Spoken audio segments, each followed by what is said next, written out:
right, welcome to Magic on Tap, the Magic the Gathering and Beer Review podcast. This is our first epi. I am Xavier, and this is... And I'm Fuckface. Fuckface, yes. He is he's the other co-host. Sorry. I'm Jack. And today we're going to be talking about Double Masters. But first, before we get into it, we are going to go over our beer check-ins. This is the Barkeep Upkeep. So, Jack, what are you pouring? I'm starting with a beer from Ommegang. It's Abbey Ale. It's a double ale with licorice root, orange peel, and spices? They don't say what? I guess we should say that we are, in honor of Double Masters, we are doing double beers. So we got Belgian Dubbels, we got a Double IPA, Doppelbox. If it's got 2 in it, we are going to be trying to drink it today. So, yeah. Okay. You want to tap that? Are you going to tap it, or... What? Is it already... You already having a glass, or what? Oh, I'm drinking it out of the bottle. Oh, okay. Well, I am drinking Celebrator. It is a Doppelbock, and it is from Ayinger, Ayinger. They're out of Bavaria, from a little village called Aying, or Eying, if you know how to pronounce the word. Ayinger. And yeah, Ayinger, I think. Been around since the 1800s. Their website also looks like it was created shortly after the brewery was created, because that website is hot trash. Yeah. But yeah, I'm gonna pay 2 and crack it. And Jack, what is your first thoughts on your beer? I should say Ommegang is a brewery in Cooperstown, New York. They got a lot of good stuff. It's not all weird, like licorice root and orange peel, so... So how's she tasting? Yeah, it's very interesting. I think it's definitely identifiable as a double. The licorice is maybe a little subdued, which might actually be for the best. Aren't you a big licorice guy, though? I am. I really like licorice, black licorice, a lot.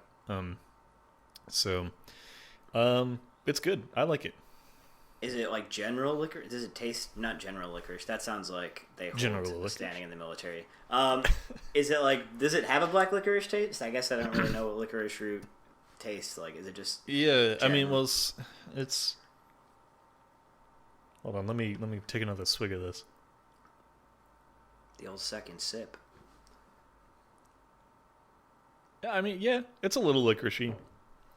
But I mean, I am a big licorice fan, so I think that it's could probably have a little bit more licorice, actually. Yeah, maybe we should say licorice like a couple more I think times, so. Just to get it in there. How many times can you say it fast? Don't actually do that. I don't. On the other hand, my Doppelbock is great. I mean, there's obviously a reason why they've been making this for 100+ years. Absolutely great, very caramely, sweet but not too sweet. You definitely get a little bit of that alcohol warming that is indicative of the style. It's 6.7, but it drinks. I'd say it drinks pretty close to that, but it's still a smooth 6.7. Yeah, it's pretty fucking good. So, finest Bavarian Doppelbock, as it says on the bottle, I would not question that. Yeah, I actually have that one too. I'm very excited to get into it. I actually saved it for last. Also, look at you with all your fucking tasting notes. I don't know shit. Yeah, well, I have to do that at people all day, and it's like kind of my job. So, yeah. I'm kind of a dickhead, so I really like to sound smart, even though I am water trash adjacent. Yeah, I'll drink to that. Yeah, cheers. Clink. Clink, hold on. I don't know if you could hear that. Yeah, there you go. Clinky. Okay, so do we want to go to the untapped step? Yeah, let's go to the untapped step. Yeah, so on untapped step, we will be going over some untapped reviews on the beers we just had. We've selected some of our favorite check-ins from some of our favorite ignoramuses because untapped is a really cool idea. Horrible in practice, kind of like usually how communism goes. I'm not sure that's the first comparison I would have gone to, but all right. Okay, so what are your untapped reviews? I mean, they're mostly just like nothing. Like this guy said, I'm drinking it at my favorite bar, and I'm like, okay, that's great. Yeah. And then he gave it a 4.5. Okay, or, sorry, 3.5. Okay, that's what I was expecting. Yeah, I was like 4.5. Holy cow! Because nobody wants to give a beer 5 stars because there's nothing's perfect. Yeah. Okay, you got any other ones? No, they're mostly it's like nothing for this one. Surprisingly, actually, tell me about yours. Okay, mine. I got 3 for you. I'm just going to go ahead and say their names because you can see it on Untapped. From Troy okay. W. Fair. Checking it in from Jack Brown's Beer and Burger Joint. He says about the Eyinger Celebrator, cold, and this time in the bottle. 4.25 stars. Wow. That is high praise. What did you do? You drink it warm out of a puddle before? What did you... Somebody poured it on his head and he got a little taste as it was pouring down. It fell out of someone's mouth and happened to glance off of his lips. I don't understand. The next one is always my favorite check-in. You'll see these pretty much across the board. If you dig deep enough in any beer, you will see the classic, I don't like these. Yes. Or I don't like this style. This is from Haley C. out of Yard House Dedham. Oh, my favorite. Yeah, whatever that is. But I don't like these. 2.75 stars. Pretty good for not liking it. Don't know why you had to check it in or drink it. I'm sorry for whatever happened to you that made you think you had to drink it and log it. I don't like these styles. Right. I'm going to buy it so that I can talk shit on Untapped. Yeah, right. For what? For your 2 followers who are there drinking next to you. I'm glad you did it. You can look back at all the things you didn't like, because that's what Untapped was made for, right? Not for logging stuff you would like, for just stuff you don't think is good.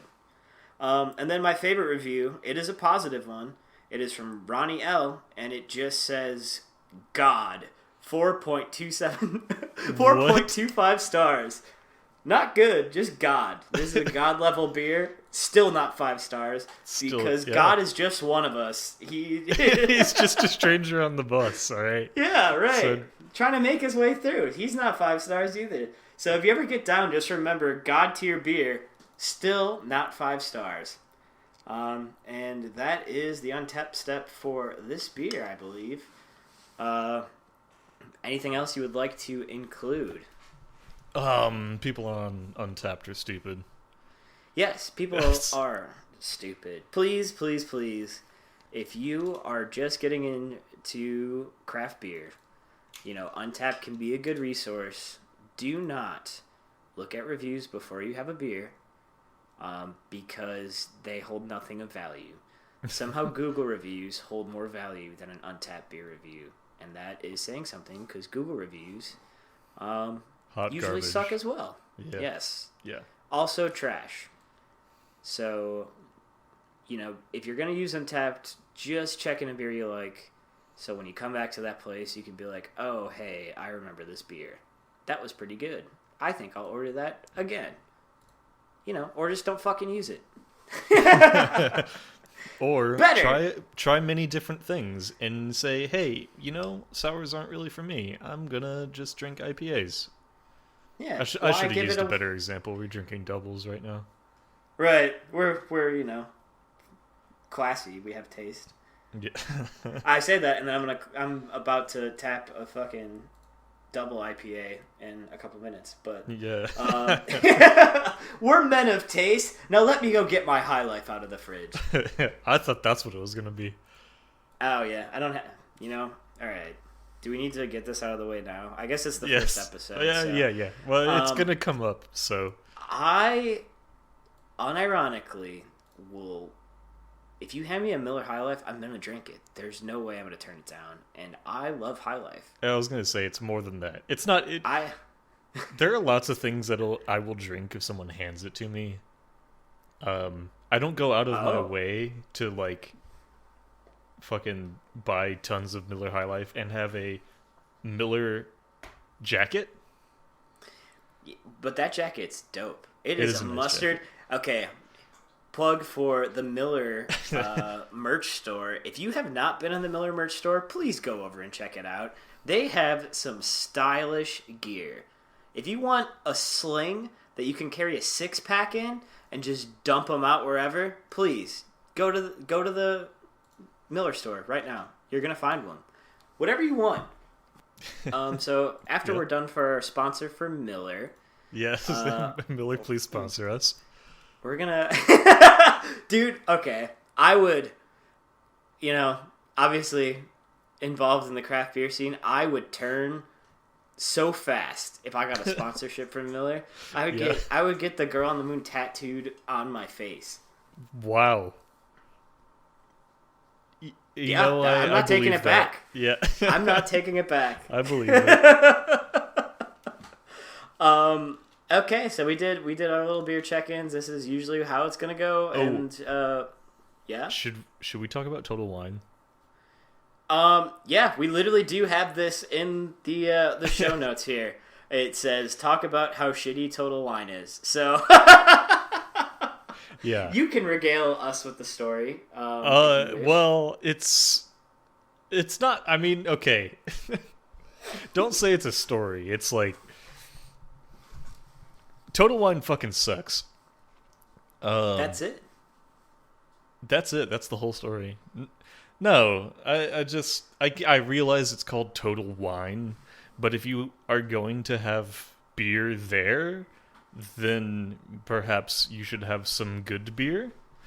We spent probably 30 to 45 minutes in Total Wine trying to find more than one double anything, and it took us that long to find a second one. It was impossible. Yes. Or just like a double. We found 2 Belgian Dubbels in the whole place. And I will say, we're out in Charlotte, North Carolina. I'm originally from Wisconsin, and Total Wines in Wisconsin are a totally different animal because they also sell liquor. And the beer section, I mean, they're like depots out there. They have wine, liquor, and beer, so the sections are way huger. But out here, way huger. I said that. Way huger. It's really bigly out there, like Ed Bigley sized depot. But here it is 2 aisles. Everything is dusty. And you definitely need to check your dates. Oh yes, check the bottling date because it half the time will be expired.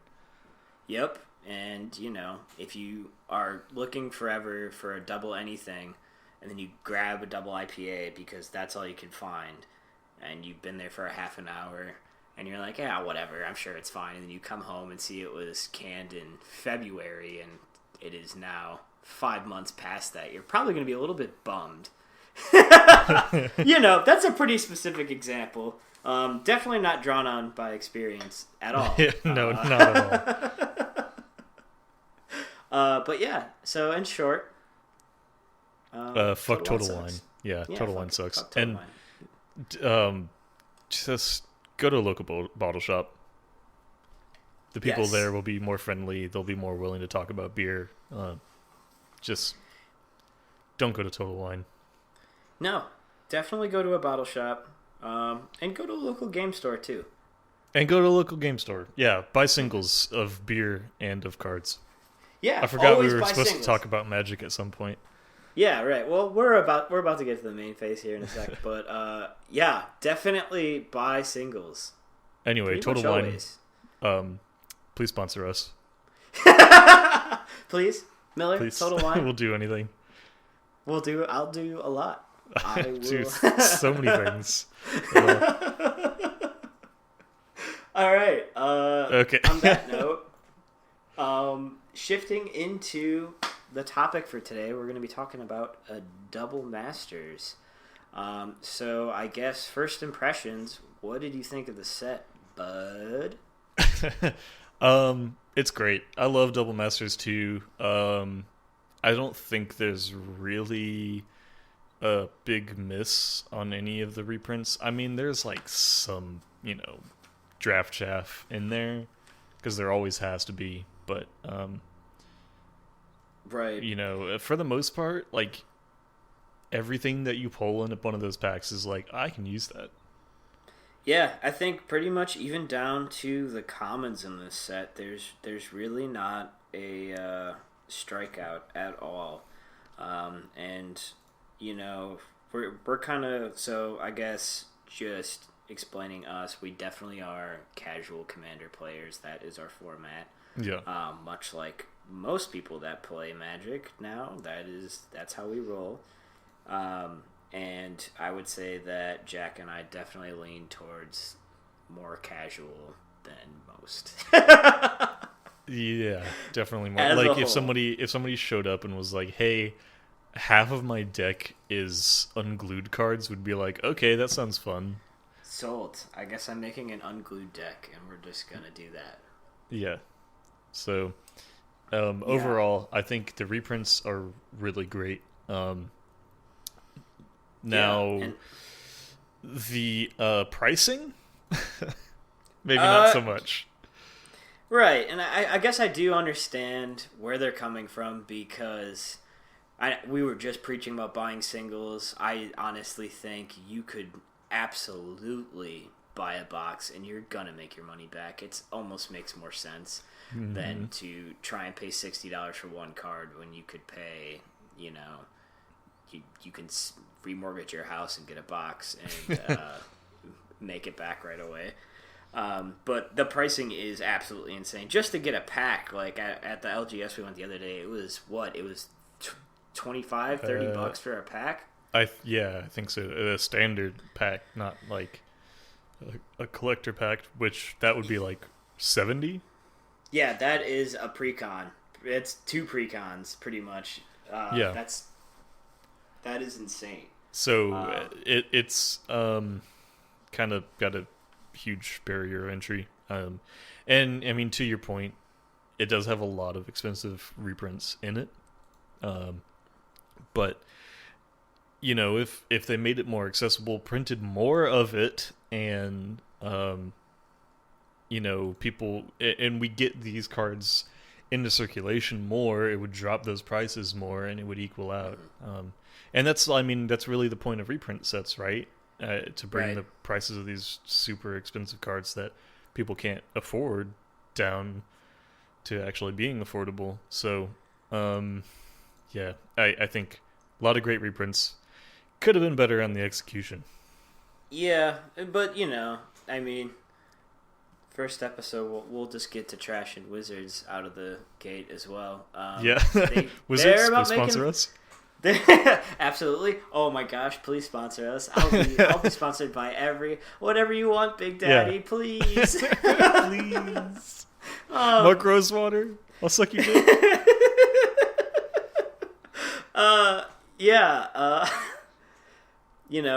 They're trying to make money. Yeah. They are not trying. They are making money. They're making a lot of fucking money. They know that they have us on leashes, and they're just going to keep shortening it up, and we're still going to throw money at them. Like, we're talking smack, but did you get a box? I bought 2 boxes. Yes. So, they can't hear anything over the money they're fanning themselves with right now. Yeah, so, but I did, however, use the singles that I got from those boxes to trade in, got the same value that I paid for the box, and then got a bunch of other singles from that LGS that you mentioned earlier. So, yeah, that is true. It is still, for value, it's really good. Yeah, it is, and Magic is such an interesting beast in the sense that it has this huge secondary market, and I can't even begin to fathom what it would be like to make a set of cards and have to take into account the million different formats, and that there's a secondary market, and then all these formats have different rules, and everyone's going to want all these different things out of it. That's a lot of stress to put on a set, but I would feel worse about it if they didn't release, 15 fucking sets every goddamn year. Good lord, there's so fucking much. Yeah. I mean, what I would love to see the stats on what the demographic is for Magic players, because apparently they make money and or are willing to eat ramen and I think I do know that. Yeah. Well, walk yourself into that one, actually. Yeah, I'm actively remembering every time in my life now where I have been eating nothing and I was still buying Magic cards. So yeah, touche. The old the old self-own. Yep, classic. Moving on. What were some of your favorite reprints? Not just value, because we can get Dockside out of the way. I'm super jacked that he got reprinted, even though it's still $80 for. Oh, it's ridiculous how much he is. Dockside. Yeah. Obviously, Dockside is dope. There's no reason to not have it. It's almost annoying that it's so good because treasures are broken, and it's having a Soul Ring in your commander deck. You have to do it. You can get by with not having a Dockside, but if you have the option to have one, you're always going to choose to have one if you're in red. Yeah, there's literally no reason not to. And to your point, you maybe take out a 3-mana rock, for a 2-mana Dockside, and you've already profited. So, yeah, he is. It is Dockside Extortionist is a perfect metaphor for Wizards of the Coast because they are just scooping money from you. Just shoveling it down their gullet. Gullet is a really good word to describe somebody that is just horking something down without tasting it, and that is exactly what this is. Yeah. Yeah, for sure. But otherwise, yeah. I really like the borderless cards, and I really like that they had so many of them. I think it's awesome that, a lot of times we get the same art, and they do have the same art in this, but then they have these really nice borderless treatments. So, all of those, but also, some of these really weird cards that have kind of been out of the rotation for a long time. Concordant Crossroads, super cool.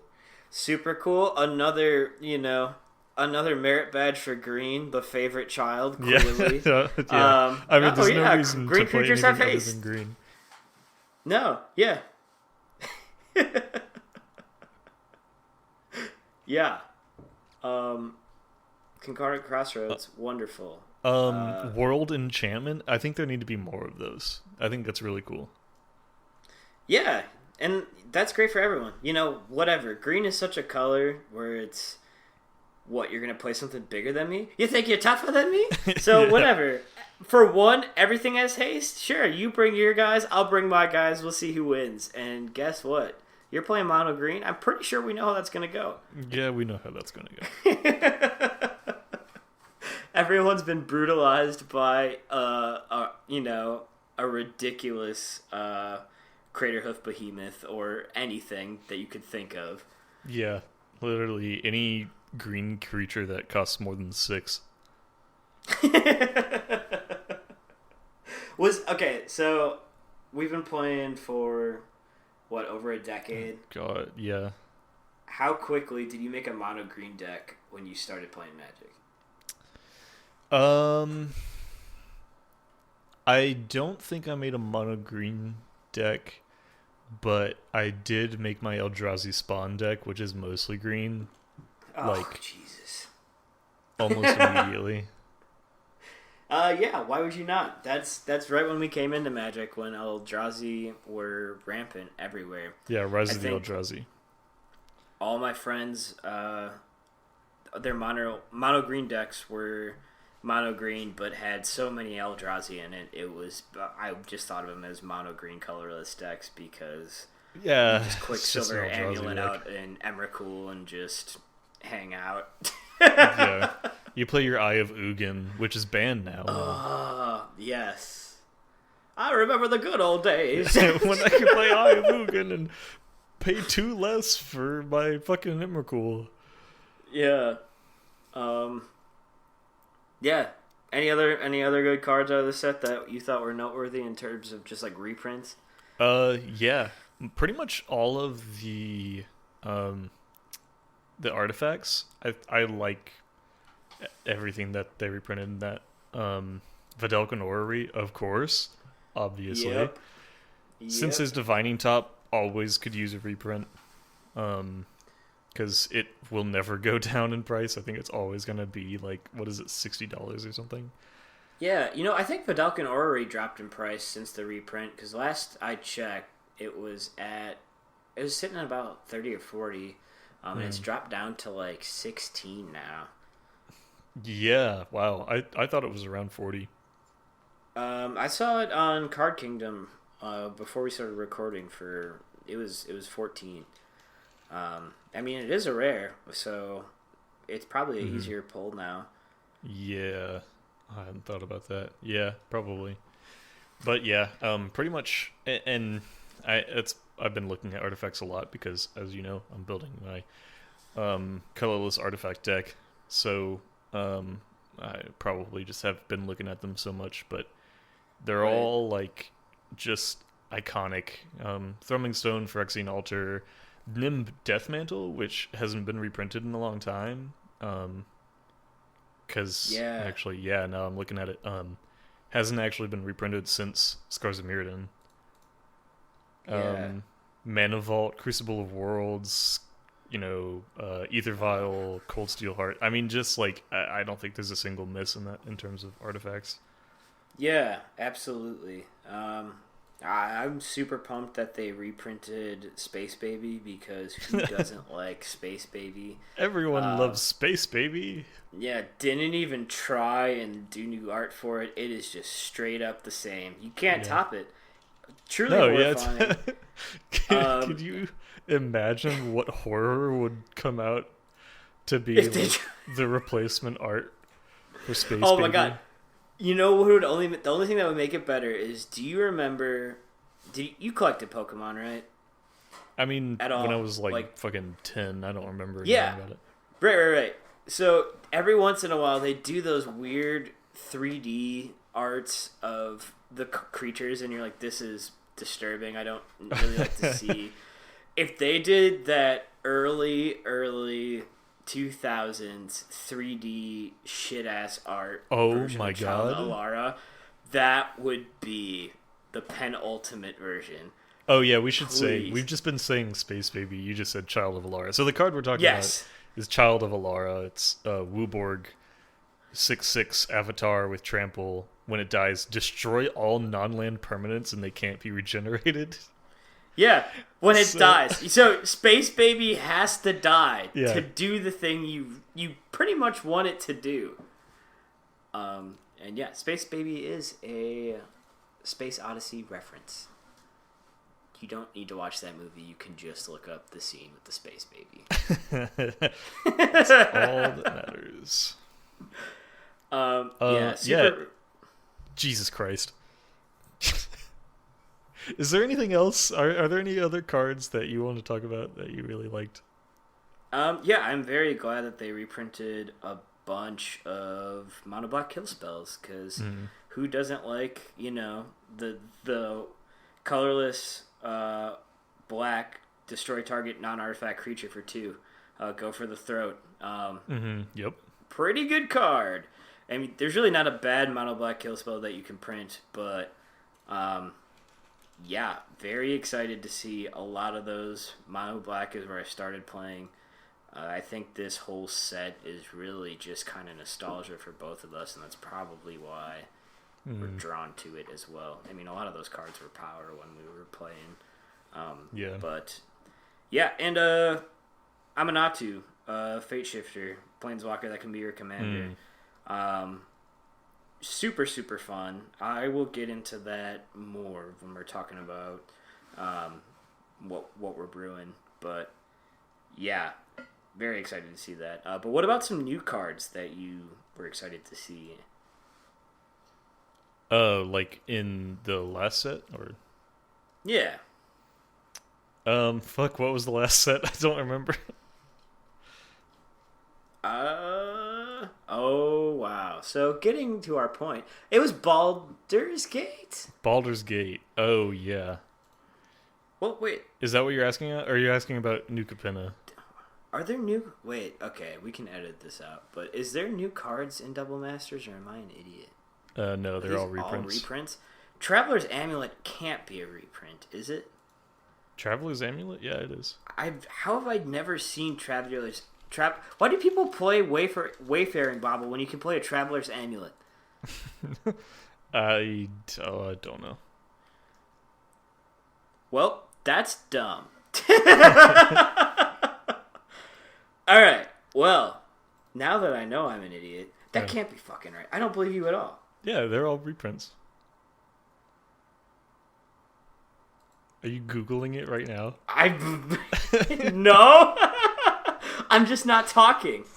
Oh, yeah. I suck. Yep. Yeah, they're all reprints. Welp. Do we need to resync? Because we're going to have to edit me being an idiot out. Nah, fuck it. Keep it. Keep this shit. I'm an idiot. I was going to keep it. You just want to hear my unfiltered opinion on Magic? This is what it is. I don't know shit about anything, so I'm suck. So since we're just talking about reprints... Wait, hold on. Wait. I will say, I meant to say this earlier.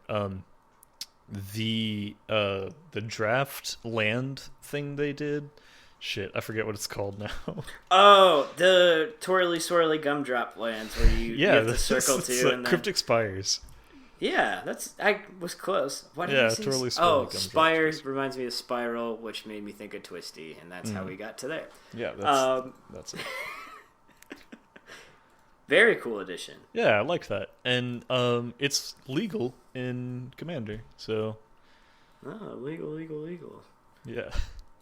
Art, okay, have you seen Arjun, the Shifting Flame? This is a card I was very excited about. It is 6, 4 colorless, and then an Izzet for a legendary Sphinx Wizard. Flying... Whenever you cast a spell, put the cards in your hand on the bottom of your library in any order, then draw that many cards, and it is a 5/5. What would I do with it? What? I am not positive, but I love the idea. Yeah, that is a true possibility, like Arjun Possibility Storm deck, where you just are blind. You have a deck list, you have no idea what you're going to play. You just fly through whatever. So you just have to fill your deck with gas and run. Yeah. That sounds really fun. It's super fun.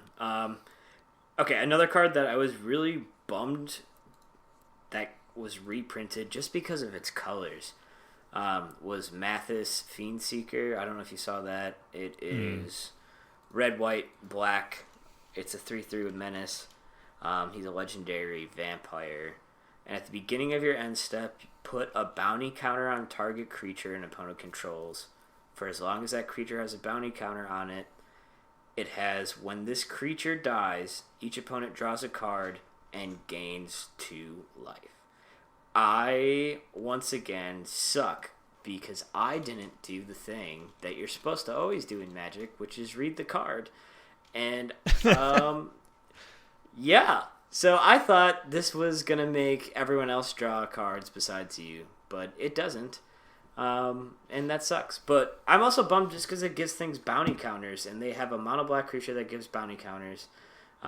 You can tap it to give something a bounty counter, and then you can tap it to kill something with a bounty counter. Bounty hunter, even. Yeah, he's a minion, because, I wanted to do the minion deck. Oh, yeah. And then there's the red, or the black-green Golgari. one? Yeah, Golgari bounty counter, and it's a bummer that you couldn't have all three within those colors, so a little bummed that it's outside of that, because I'd love to. I wish people... Yeah. Hey, Wizards, what the fuck? Hey, Wizards, didn't you just... What, do you think you just came up with bounty counter for the first time ever? You didn't just, look at your backlog of 20,000 cards? Wizards, come on! Come on, Wizards. But, yeah, why make an arbitrary counter that I can't use with every other instance of that arbitrary counter? Yeah, that is kind of annoying, because it would be fun to have, a bounty hunter deck, but... Yeah, right. Yeah, but otherwise, outside of that, pretty good set. I'm about to... Okay, yeah, I think I set that up. I'm just gonna open another beer. That's where we're going with this. This okay. is not. Okay.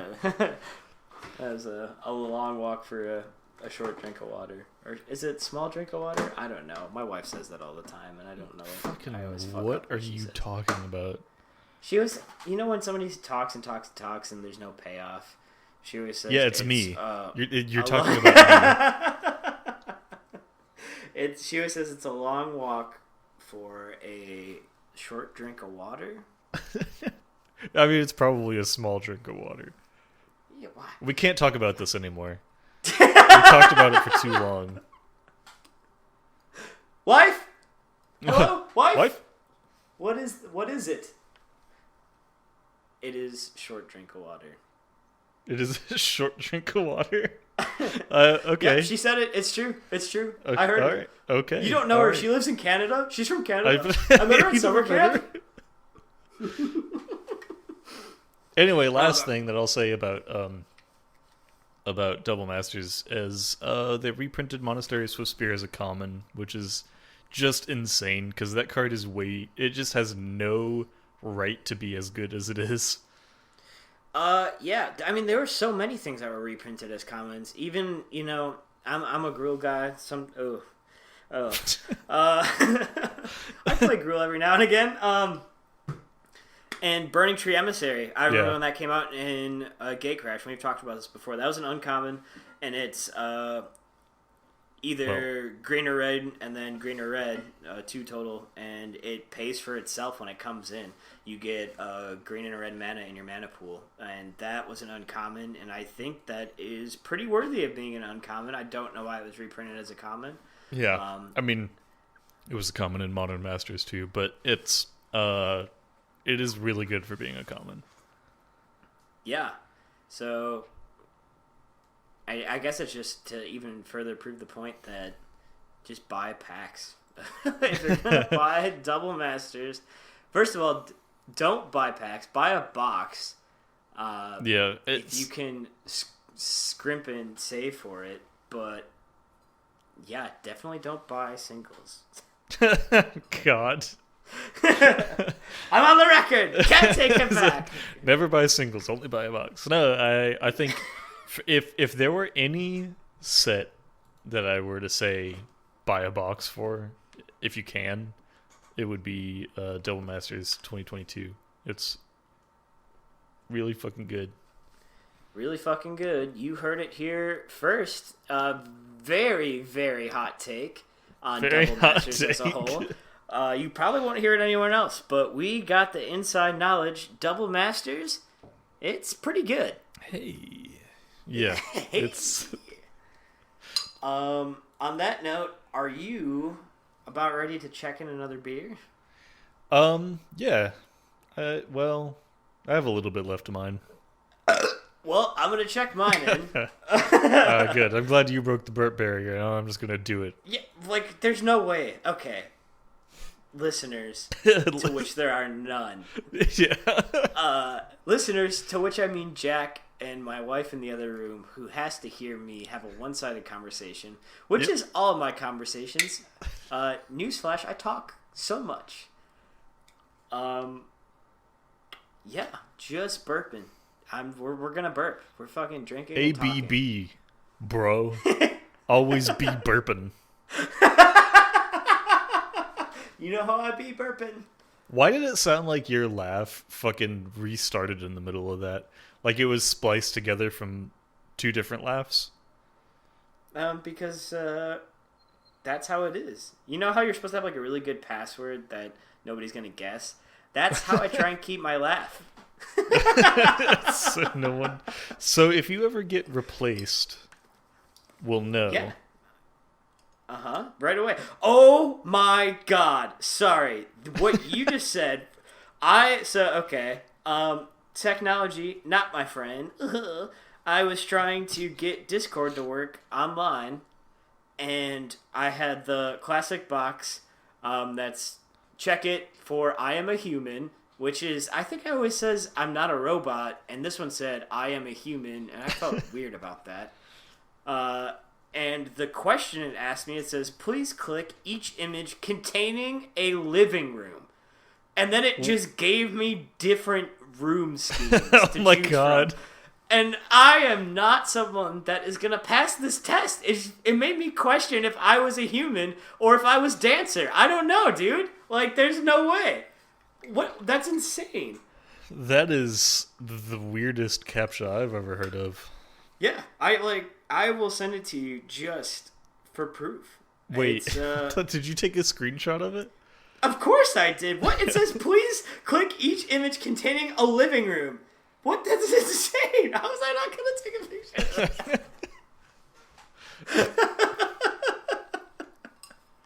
You're good, huh? Oh, sorry. You failed. That is a foyer.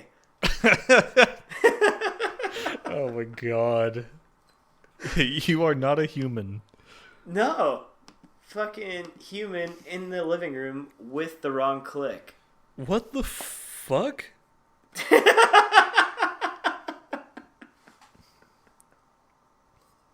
Yeah. That's weird. Unhinged. Oh god, it's happening. On that note, also, I can definitely taste your burp from here. Yeah, I know. It's because you're sitting next to me. Plot twist. Whoa! I'm not. I don't know this man. Help. That's it. Held hostage at 123 East Northwest Street. I don't know. I couldn't get. Anyway, the next section, or the next section is going to be me checking in another beer because I need another beer. Yeah. And before we go to the next section, I will be checking in a beer because I need another beer, and then real quick before we go to the next step, I'm gonna need another beer, so I'm gonna check in another beer. God, fucking right here. And next up, we have a double IPA. It is called Transmigration of Souls, which is the dopest thing I've heard in a long time. That's fucking insane. It is insane. If you look her up, you're gonna be even more surprised and confused by the picture. It is a bird person, not the bird person you're thinking of, with a really, really big hand. And it is from Orpheus Brewing out of Atlanta. Let's go to an untapped step, even though we are nowhere near that. It's turn 2. Yeah, we're in turn 2. Okay. From Waldo L. out of Montrose, Alabama. Taste old. Old is capitalized. Malty, no hops, flavor, or aroma. No commas or punctuation. 3 stars. Wait, that sounds... Why would you... Wait. But why 3 stars? Yeah. So he like hated... at least didn't hate it. No, but he just says it tastes old, malty, no hops, flavor, or aroma. So you drink a couple... He basically gave water 3 out of 5 stars. And I guess I would give water 3 out of 5 stars too. I don't know, man. I like water a lot. I have 3 containers of water on my desk right now. Yeah. Well, speaking of which, are any of them being used by the coaster to end all coasters? One of them is on a coaster, yes. Yeah, okay. What's your coaster? My coaster is hold on, I don't even remember his name. It is my original copy of Vorosh the Hunter. Real quick, what does Vorosh do? Vorosh is 3 generic, a green, blue, and a black for a 6/6 legendary creature dragon with flying. And whenever Vorosh the Hunter deals combat damage to a player, you may pay 2 and a green. If you do, put 6+1/+1 counters on him. Okay. Do you happen to have him in any decks? Did you build a deck around him, or is he just free floating? He's the commander for my first commander deck from 2011. How often do you play that commander? The commander itself? Yeah. I don't. He's being used as a coaster. Yeah. His Vorosh has been played once on accident. He slipped and tapped 6 mana, and it just kind of fell out in the field. Otherwise, it's been a coaster for, a very long time. I play the deck pretty often. Yeah, you're not making it better. Somehow worse. So moving on from Vorosh, we got a untapped review from John C. Checked in at Chicken and Beer, which is probably the best name for anything I've heard. Oh my god, I want to go there. Yeah, what do they sell? You already know. He says, surprisingly good flavor for an IBU of 85. Very smooth. Hop taste is just right. 4.25 stars. So now we're going to talk about how fucking saying anything about IBUs is dumb. Yes. Yes. And Jack, real quick, what does IBU stand for? IBU stands for International Bitterness Unit. Oh, cool. Is it a measure of perceived bitterness in a beer? That is not at all what it is, actually. No, it's almost like it just measures the hops that are in the beer. Yes. Right. So, 85, I guess that's high. Would you ever call a barley wine hoppy or bitter? It's supposed to have a hop profile. Is it super bitter? I have never called a barley wine bitter. No. Because who the fuck... Yeah, bro, just give me a beer with, the highest IBUs you have, dude. Here you go. It also has the highest alcohol content. Oh, this isn't bitter at all.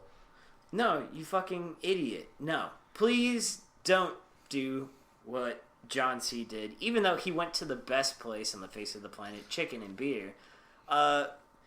85? Okay, yeah. It's good flavor for an IBU of 85. He was expecting his taste buds to be destroyed. There are other ingredients added to beer. It's not just the hops. So don't just blindly follow a measurement that you don't understand. And that's it. I only have the 2. I only have the 2 reviews for this because I was blown away by the IBUs. Yeah, that's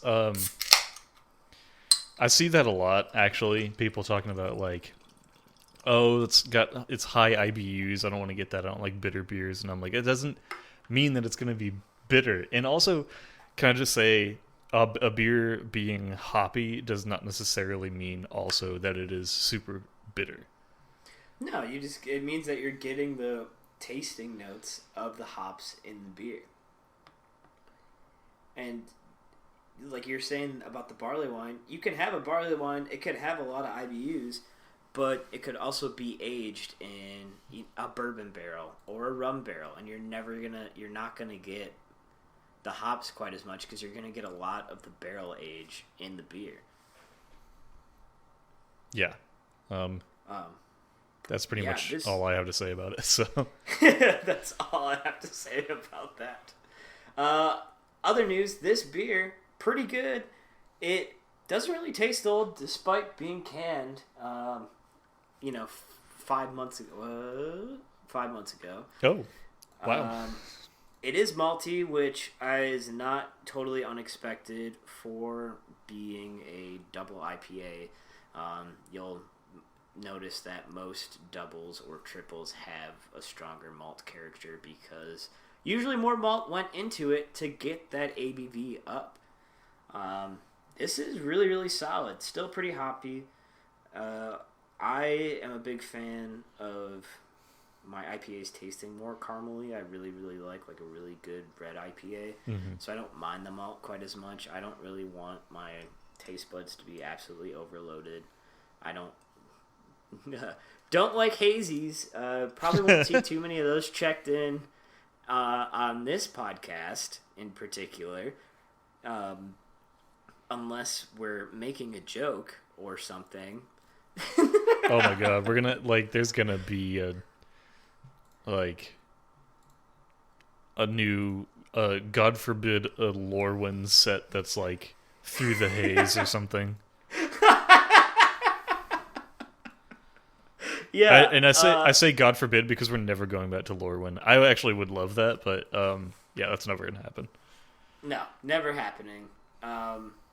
Yeah, so unless we're doing it for the flavor, not really going to see too much of that at all. Not the flavor of the beer, the flavor of the set.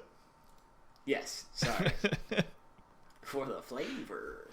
And also, I do want to go to Chicken and Beer, and I don't mean the Ludacris album. Although, if I could be transported into an album, there could be worse options. Yeah.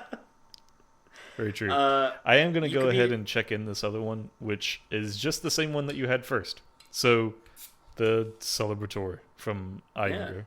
Yeah. The God level beer.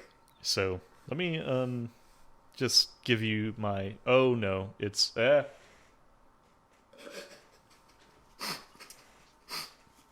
It's overflowing. Hello? Are you losing? Are you winning, son? He's just a little excited. Yeah. No beer overflows if you wrap your mouth around it fast enough. What do you think I'm doing? Oh, it keeps happening. Relax your throat. What do we got? All right. I just drank a bunch of it to hopefully slow that down. Let me just gather myself. That was a lot. It was definitely very different from what I had before, but that makes sense because it's a completely different style. Yeah. That is good. I like that a lot. I'm a big fan of box and doppelbox.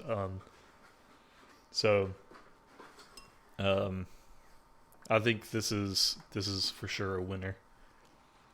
Yeah, this is perhaps a not buy a single kind of beer, and I might just go for the whole pack. Yeah. And it's pretty cheap. It was very cheap. It was like $1 something. Yeah.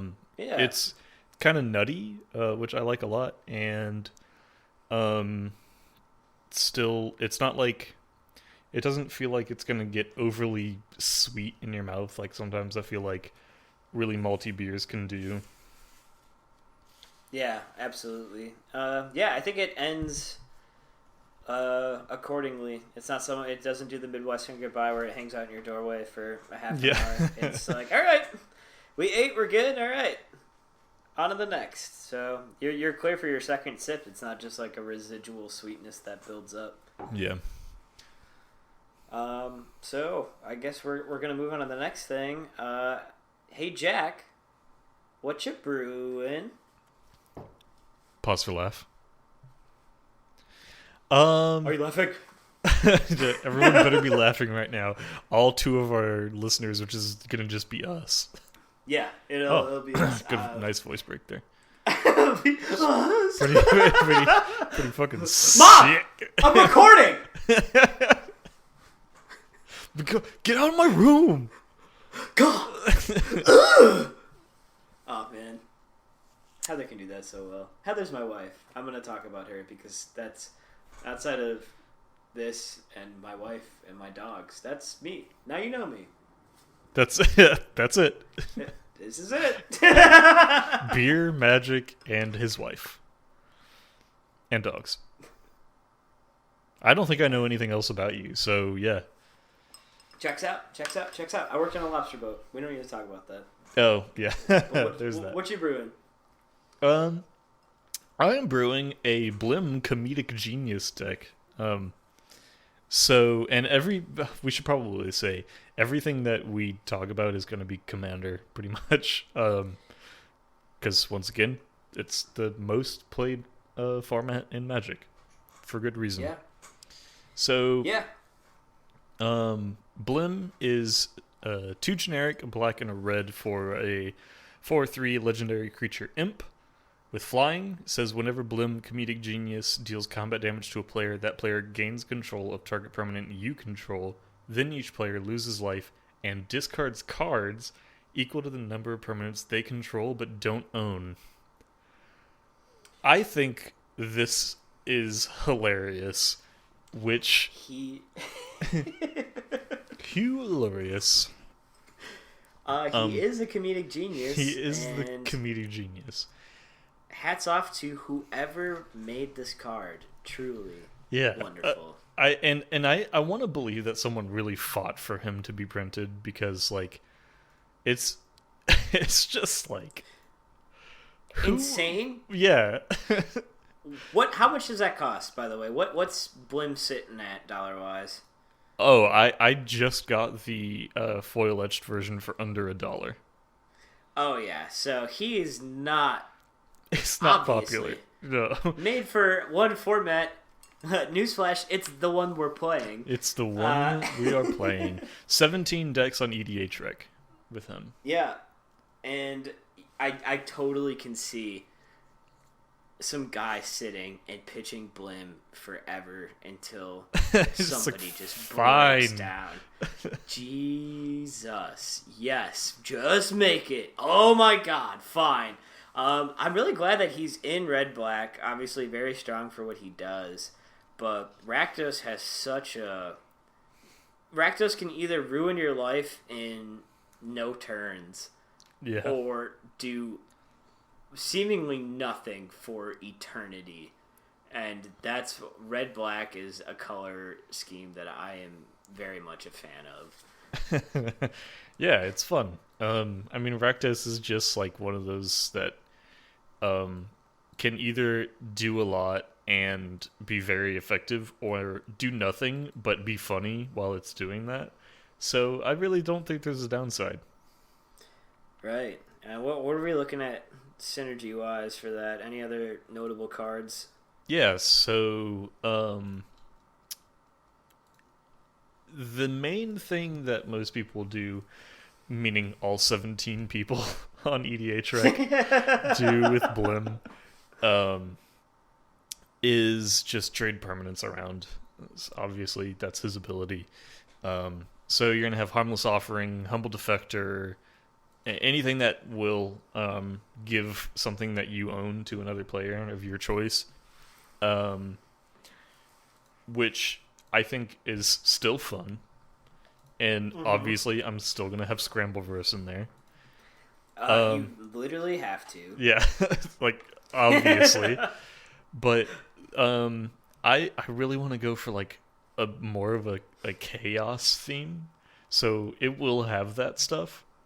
But it will also have stuff like... what was that one that I linked the other day?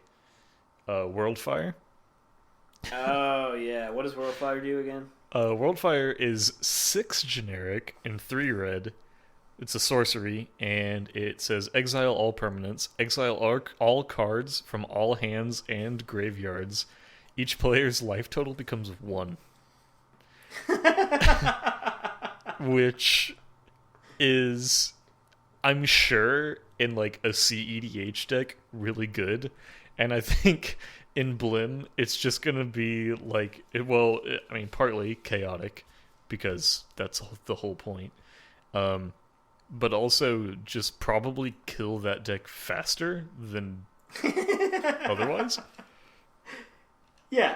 So it's hurting everyone. It's like, come on, guys. It's basically being like, oh man, doesn't the boss suck? And you're the boss, and you just didn't tell anyone. Yeah. This guy's the worst. Yeah. I hate that guy. Oh. Yeah. So, and there's also stuff like, God, I thought I had this pulled up, but I don't think I do. The enchantment that has, I think, 4 modes on it, and it's like lose 2 life and draw a card, or whatever. I don't remember all of them. And then the last one is you lose the game. So like yes, okay, yes. That's a black card, right? Yeah. Demonic Pact. Yes. So Demonic Pact is 2 and 2 black for an enchantment that says at the beginning of your upkeep, choose one that hasn't been chosen. Demonic Pact deals 4 damage to target creature or player. You gain 4 life. Target opponent discards 2 cards. You draw 2 cards, or you lose the game. So the idea is, of course, use up 3 of the ones that are not going to lose you the game, and then give it to someone else, like at the beginning of their upkeep, and because it doesn't leave the battlefield, they just lose because they can't choose anything else.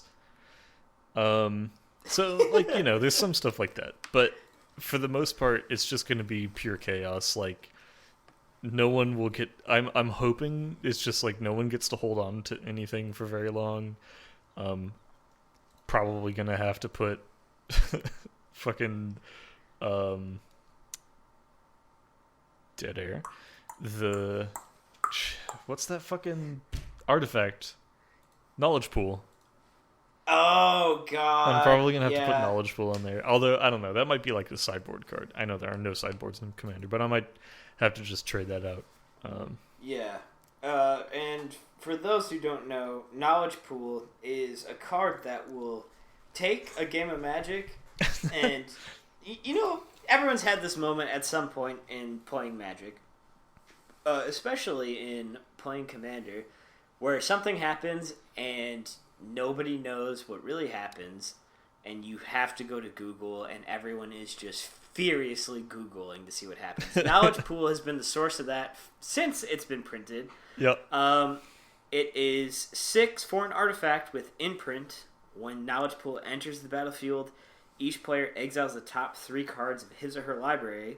Whenever a player casts a spell from his or her hand, that player exiles it. If the player does, he or she may cast another non-land card exiled with Knowledge Pool without paying that card's mana cost. So basically, you play a spell, it goes into the pot, and you pull something else out of the pot, and that's how Knowledge Pool works. Yep. Super fun. Ruin your whole life unless you're playing, if you're playing like a spell slinger deck or something, especially with I always say Grixis. I forgot what the new Capenna family is. Who cares? No.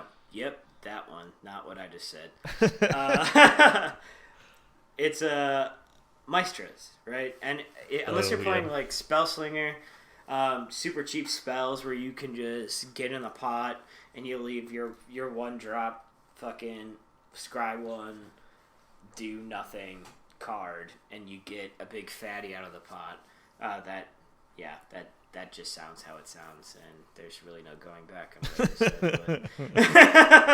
But... I mean, I wasn't going to say anything, but I did think it. Yeah. Yeah, knowledge pool is great. By the way, if you play a knowledge pool and then somebody, I don't know, plays, what's that thing? Phyrexian Metamorph? Yeah. If it's your turn, you get to choose which one activates. That's what it was? And this is the what happens with knowledge pool. Google. Yeah. I think that's what it was. I asked the judge chat and I forgot what they said. Yeah. Judge chat, really great. You have a question, shoot it over. Somebody's gonna answer you pretty quick. But in the meantime, hey Google, what happens if I play Phyrexian Metamorph when a knowledge pool is on the battlefield and I copy knowledge pool? There is no Google Home here to listen to what I just said. I'm just doing it for if anyone listens to this, their Google Home, and it's not going to happen. But yeah, if you're listening to this, first of all, what are you doing? Yeah, and then if you're listening, don't. If you're listening, we shouldn't say that probably. But if you're listening, without headphones, what are you doing? Go get some headphones. At least some cheap earbuds. That's all. At least. Bare minimum. That's right. I'm shaming all of you fucking speaker listeners. Yes, it's a strong stance to take on episode 1, but that's where we lie. Fuck you. This is how we weed through the week. Oh god, that one was wet. I don't know if you could hear that, but I couldn't, but that makes it funnier because what was wet? The world. Who knows? Who's to say? Yeah. Hey, anything else about Xavier? What you're brewing? Oh. What you brewing? What am I brewing? Oh boy. Don't say I don't like that. I don't like that you did it like that. You don't like that? Oh boy. Oh boy. Is that better? Oh no. No. Wait, can you say real quick, I didn't say she was a little silly, I said she was fucking goofy. I didn't say she was real silly. I said she was fucking goofy. Thank you. Perfect. Yeah. I've completed. Welcome. Oh. Is it my turn? I am brewing a deck that has been on my mind grapes for a while now. Wow. A little fact about me, I thoroughly enjoy playing tribal decks, but I really just like making tribal decks that are the worst tribal decks you can think of. Except for goblins. I mean, goblins are goblins. They are the worst decks, but for a different reason. Okay. That's not what you meant. Okay. Oh. No, I mean just bad. I have a frog deck. I've had a frog deck. Very glad that Tatsunari Toad Rider was printed because frog, and it is in the colors that anyone who runs a frog deck already had. Before I was playing the Mimoplasm or Mimeoplasm, however you want to say it, and that just got a reprint to a rare, which I feel very insulted about because it used to be a mythic rare. And fucking bullshit. Wait, yeah. No, sorry. Keep going. No, I can keep going. Believe it or not, I've been talking probably forever. So, what were you gonna say? Oh, I was just gonna say, Tatsunari got printed like as you were building your frog deck, or like right after.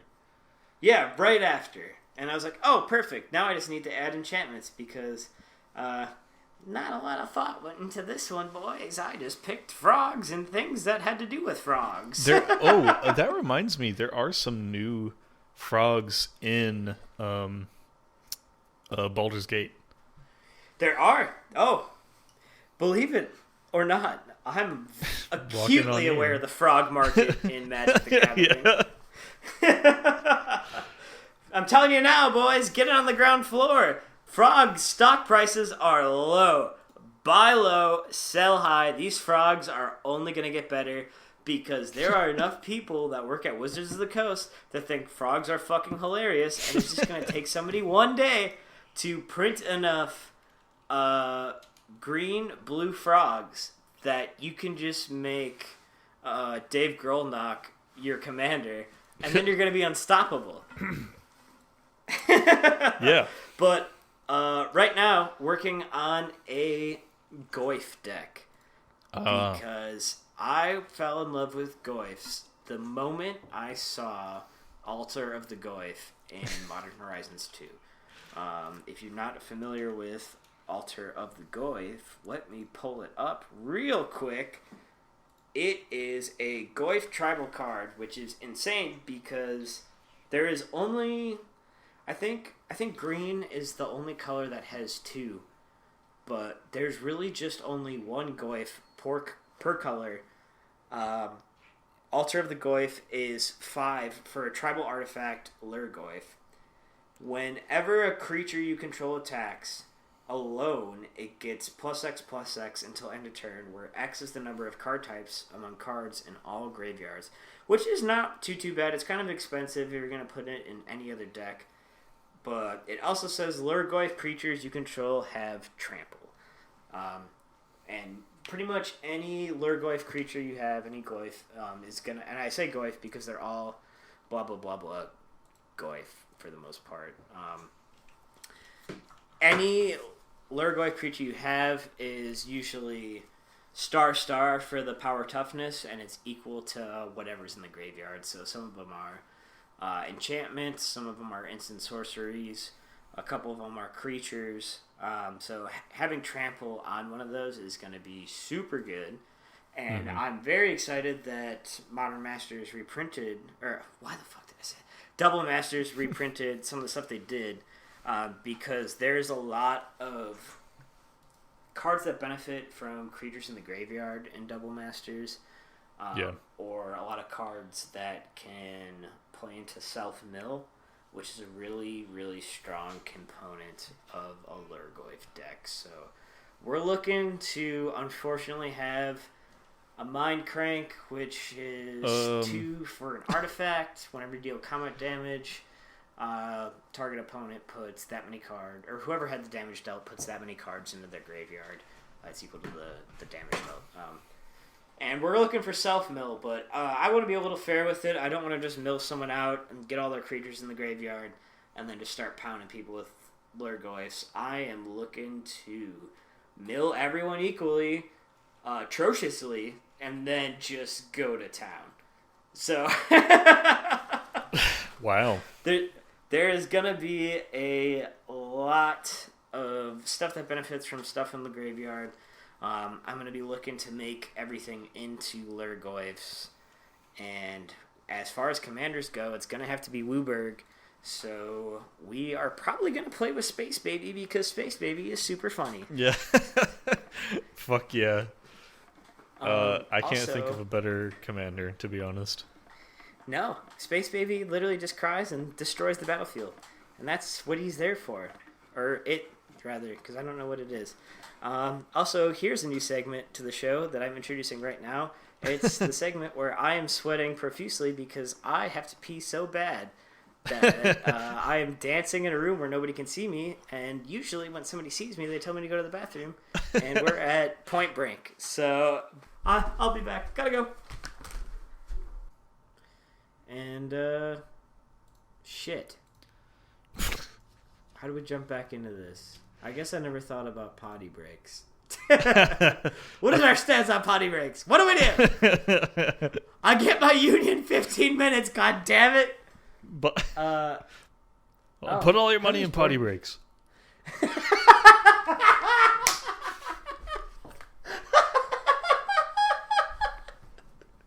sell. Put all your money in potty breaks. That part's going in.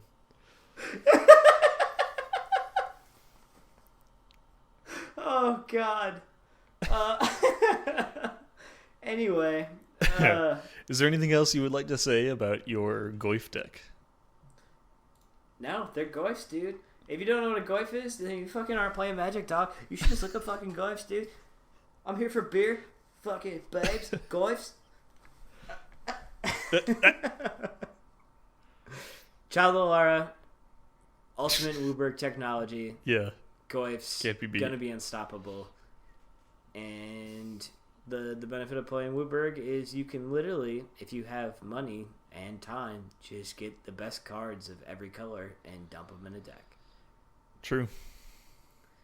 Which is why I don't feel bad about playing Child of Lara, because you still have to pay Wooburg to play it. Yes. You have another beer to check in at all, or nah? No, I'm still on my second. Ugh. Well, I'm not. Smash it. We are checking in a third beer that I didn't think I was going to be doing. So we don't have any Untapped reviews. I imagine they say dumb, inane things about stuff that doesn't matter. So if you would like to look it up, the beer I am drinking is Oui Heavier. It is from French Broad River Brewery, which is out of Asheville. That is basically Charlotte's sister city. Asheville is huge in beer. Same with Charlotte. Never knew that was a thing until I moved out here. And yeah, if you're in a craft beer, honestly, I would almost say make a pilgrimage to Asheville over Charlotte if you don't want to drive 2 hours to get here. Yeah, Asheville has the most craft breweries in North Carolina. So total? That's an insane question to ask because always? Yes. Like per is that like per square footage or I believe you. I'm not gonna search it because I barely know how the internet works. Can confirm. Yeah. Anyone who's ever had a Sierra Nevada Pale Ale, there is a Sierra Nevada in Asheville. Most people that are familiar with it just call it Malt Disney World because it's enormous and cool as shit. Yeah, it is the Disney World of beer. So if you go to Sierra Nevada in Asheville, or it's right outside of Asheville, but whatever, make sure you go up the stairs and then go through the doors on the far side of that room, because you can walk through, see all of the areas where they do the brewing, where they have the hops, the canning line, and everything. It's really cool to see. Yeah, absolutely. And Asheville is, I was going to say user-friendly. I don't know how to say it differently. It's very accessible. You can pretty much just walk down a couple choice roads. You're going to hit up a bunch of different breweries. Yeah. I will say that Asheville, I think, focuses a lot on what is shiny and new in the brewing scene, which isn't the end of the world. Obviously, people like to make money, and a good beer is a good beer. I'm not, we were talking shit about hazies, but if you give me a good hazy, I'm going to drink it, and I'm going to say it's good. I'm never about putting a beer down just because I feel like it. If it's good, it's good. Obviously, you can reference the Miller High Life conversation we had previously. That beer doesn't skunk. That's why it's in clear bottles. But, yeah, I think there's a lot of sours, hazies, typical stuff you would see. They do their own individual spins out there. And there is a lot of good beer to be had, but don't go to Wicked Weed. I mean, yeah. But don't go to Wicked Weed. If you like Miller High Life, please go to Wicked Weed. It's a AB InBev stepped up faux craft, whatever. if I'm at a stadium and they have a Pernicious, which is like pretty much Wicked Weed's flagship, I'm gonna fucking drink a Pernicious. But don't go to Wicked Weed in Asheville where there is a shitload of other options. Go to Green Man. Yeah, Green Man, High Wire. I mean, there are a ton of options. Yeah, definitely go to French Broad River because this Scotch ale is phenomenal. I am an absolute sucker for wee heavies. I love caramel in my beers. I've said it before. I'm gonna say it so much. You're like, why the fuck are you even talking about beer? You like one thing. True, but I'm gonna still fucking talk about it. Beer and magic. But it's only 24 IBUs. So I mean, I guess it's okay. 7%, which is typical of the style. Very, very good. Caramely, but not super, super sweet, which is a weird line to walk, I feel like. There's enough roast in there that it's offsetting the sweetness, which is another reason why I like dark beer, because it doesn't just have to be super sweet. You can have a balance. Like, I'll fuck up a Vienna Lager all day, every day. Yeah. Oh, my God. I love Vienna Lager. It is a year-round beer. Vienna Lagers slap. If you haven't had one, please go try one. If you like anything. If you maybe haven't had anything besides a Yingling, and I know Yingling is a very East Coast thing. I'm saying that as someone from the North, where obviously Miller reigns supreme and Spotted Cow exists, and there's a lot of dark beer out there, but I never heard of Yingling until I moved out here. It is America's oldest brewery. It says right on the bottle. Yingling, very good for the money you're paying for it, which is not a lot. Yeah. This is, Vienna Lagers are a step up. You can get imports. Imports always seem to be relatively cheap for what you're getting. I think it's because most people aren't willing to make the leap and get something that they don't know what it says on the bottle. Yeah. No, I mean, you laugh, but that's totally true. It's yeah, absolutely. It's like, it's kind of the idea of like, if I buy this and I don't like it, then it's wasted money, Right. But yeah, I totally forgot what we were just talking about. But I agree with what I just said. You opened a third beer too. We got to wrap this up.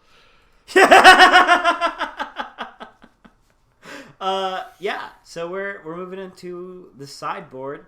We're gonna talk about things that aren't related to what we've been talking about, which is beer and magic, I guess. But we're probably just gonna talk about beer. Yeah.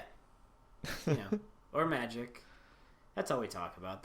So this is really just an excuse for us to talk about beer and magic, which we talk about anyway. So Jack, what do you got in your sideboard today? I haven't thought about it. Kind of forgot. Yeah. That is pretty typical for casual Commander players, so very on brand. Why would you ever think of your sideboard? Because it already got stuffed into your deck.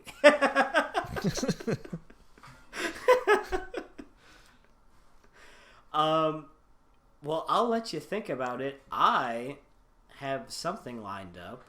We're all going to be surprised what it is because I'm coming up with it right now, and that's why I'm talking. We're going to talk about horror movies that I'm excited about. So you didn't think about it either? I did, and I forgot because, oh God, everyone's looking at me. Oh my God. Oh, jeez. And I'm into my underwear. Being in my underwear, as long as it's the right pair of underwear, not that scary. If it's the underwear I'm wearing currently, very scary because I got them thick thighs, and boxers do not like thick thighs. And, I'm just teabagging my pants every time I put on a pair of underwear until my wife throws my underwear out and replaces them mysteriously. She's kind of the underwear fairy. Sometimes I look in my dresser and there's new underwear and I don't really notice the difference. I just know it doesn't have holes in it anymore.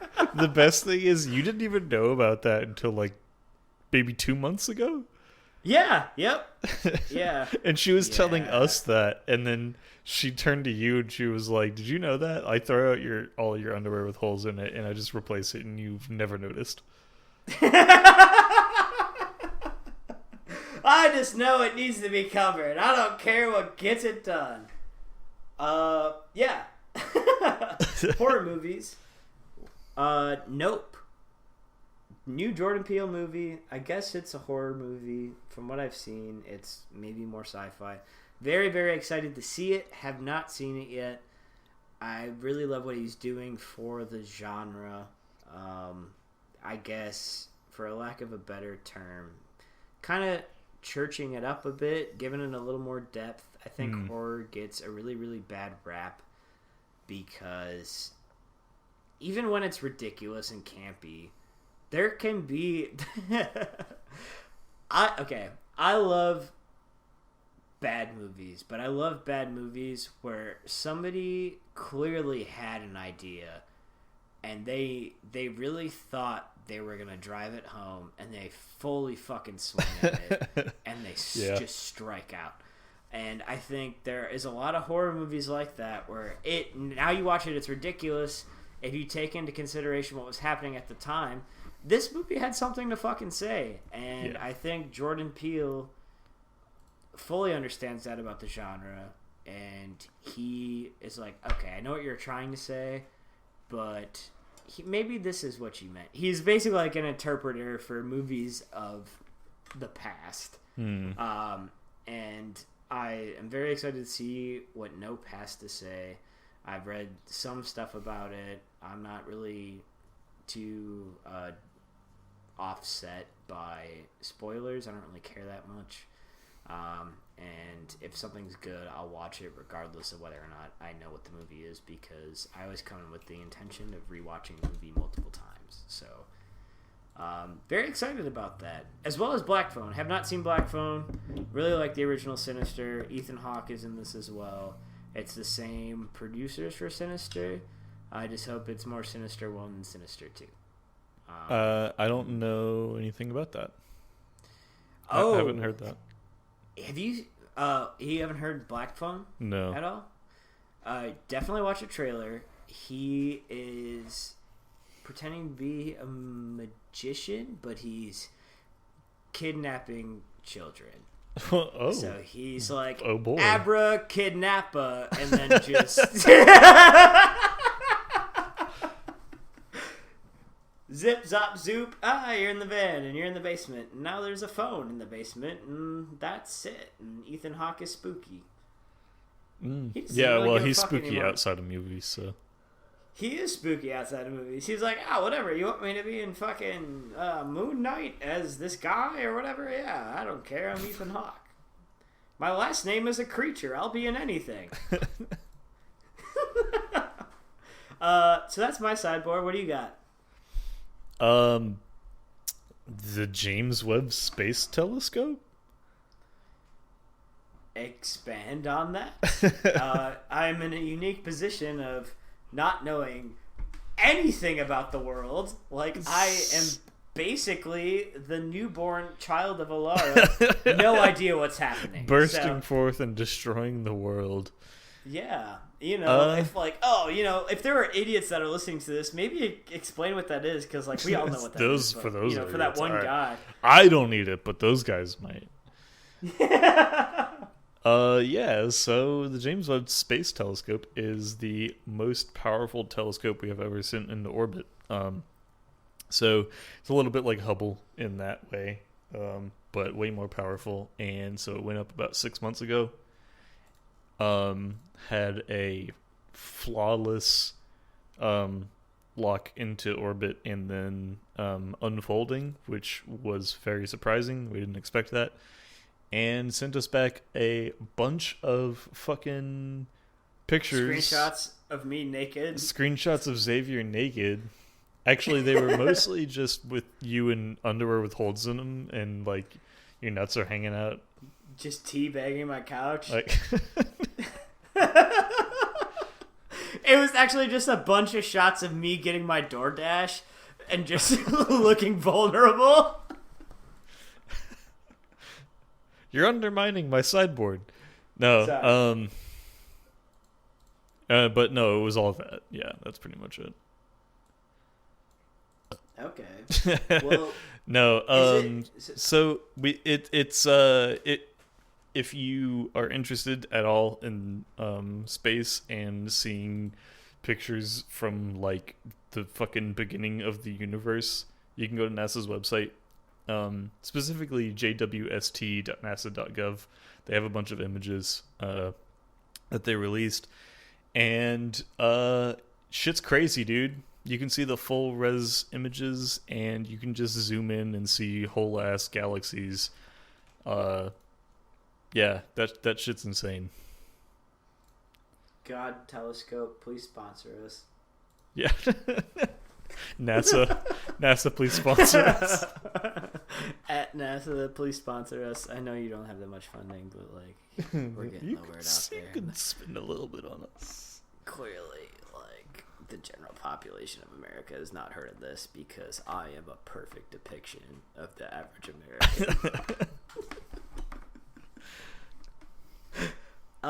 That's super cool. Kind of scary. Because I don't necessarily need to see where we came from. Yes, it is scary. Scary. The implications, strong. Back to you, Jack. How do you feel? Scared. Yeah, no, I mean, just like I'm looking at them right now, it's insane. You can just like see whole ass fucking galaxies that are just billions of light years away. So you're interested in space. Are you interested in the depths of the ocean? I mean, not as, but it is interesting. Yeah, for me, I don't know why space and the depths. I don't know why I just am depths. saying it like it's trademarked. Capital T, capital D. Deep, deep, deep ocean. Oh man, that's not any better. The deep, the water. deep, deep water. The sea.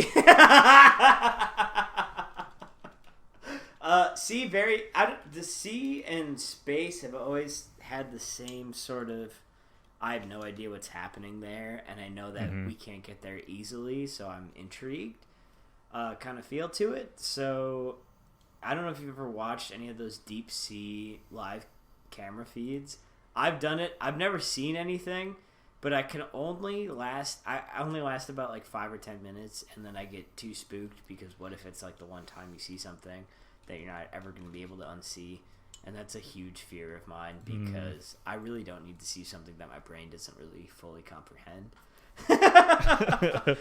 Speaking of horror movies, Signs, very traumatizing. More at 5. So you worried that you'll see like Shoggoth and fucking not be able to unsee it? Yes. I was going to see something that my brain's like, this is what it was. And I was like, I'm pretty sure that's not what we just saw, but I'll go with it. But okay. So, your sideboard, scary. Not looking forward to playing against you game 2.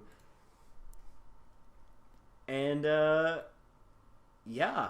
I guess we're going to move into the segment where we shamelessly plug our social media that I guess we'll have to flip a coin and decide who runs. So, yeah. If you like the aimless rambling of what you heard today, you can follow us on Instagram at magic_on lowercase. Shit, I already fucked this up. We're so bad at social media. It is magic, M is capitalized, _on, Just _ tap We're Magic on Tap. My God. How do I explain this? It's magic_on_tap on Instagram. Yeah. We're also on Untapped at Magic on Tap. And we have a YouTube channel, Magic on Tap, where this is also posted. Yes. Working on getting a Facebook sorted.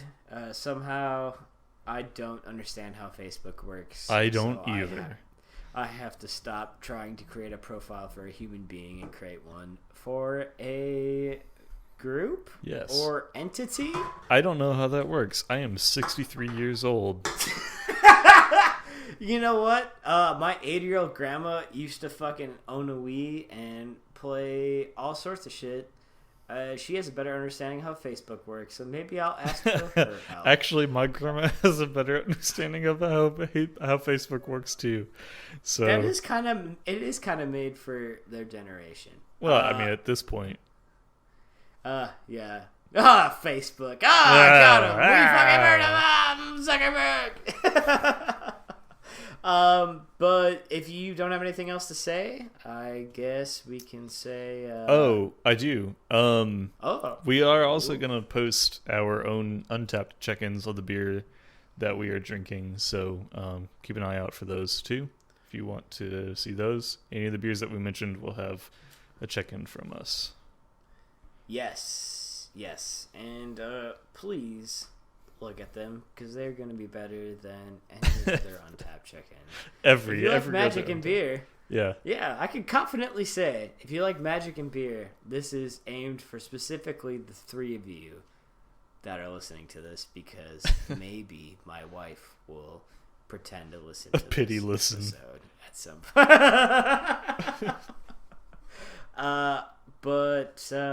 Yeah. Am I signing off or are you? Jesus Christ. Thanks for listening. And, he's just a silly, dirty little man. What's to be afraid of?